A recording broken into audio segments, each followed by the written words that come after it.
We'll start with the University of Georgia. They're on the road in a big, big rivalry game at Tennessee. And that number, as I just had it a second ago, where the heck did I lose it to? We have Georgia 3.5 point favorites on the road. Totals 49.5 in this one. What are you thinking about it, Lonte? Yeah, man, this is going to be this is a really weird, well, not weird. I would say this opened up like 7.5. It's already shot through seven. It's shot through three. So obviously some big money. Well, not big money because early on, it just depending on where you bid, but a lot of money deciding where to push this number to, and all the way down to 3.5. I mean, I like Tennessee anything above seven. I thought the number I made the number probably like around 3.8. So Georgia like minus 3.8. So I think it's right in line with me. If it gets any lower, I'll probably be inclined to bet Georgia. But as of right now, kind of a stay away from the side. And if you just look at a historical landscape, Georgia's won four straight at Tennessee by an average of 30 points. Kirby typically owns Heupel.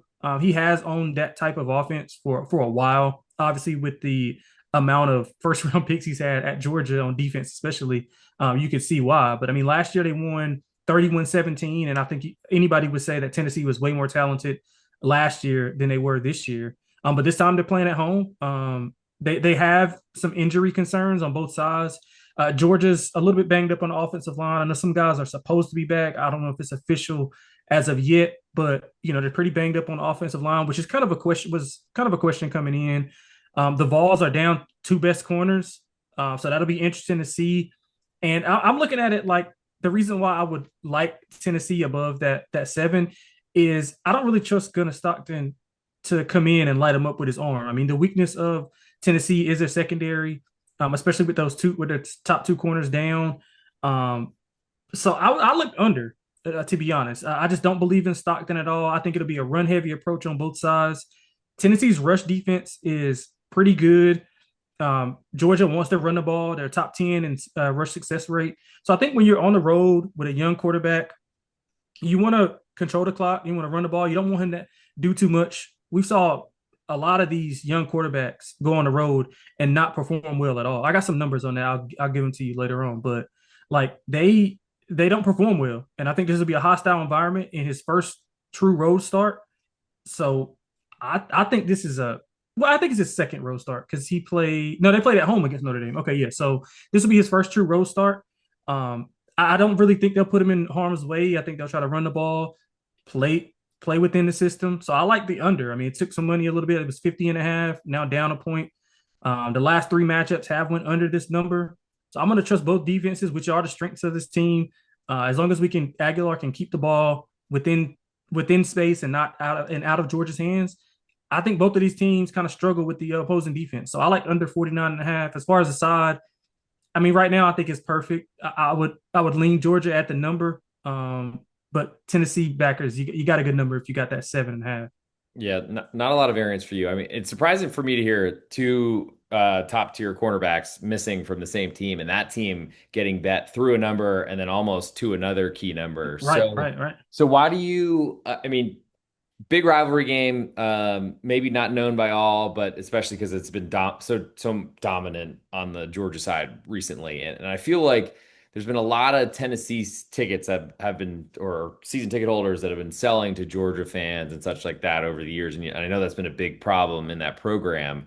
Why do you think this number has moved so significantly from open? Yes, probably smaller limits at open at the bet onlines of the world and such, but Mhm. still, it's saying something to me to see a line cut in half when it was starting over seven. How do Yeah. you explain that with the team that's missing two corners being the one that's getting bet?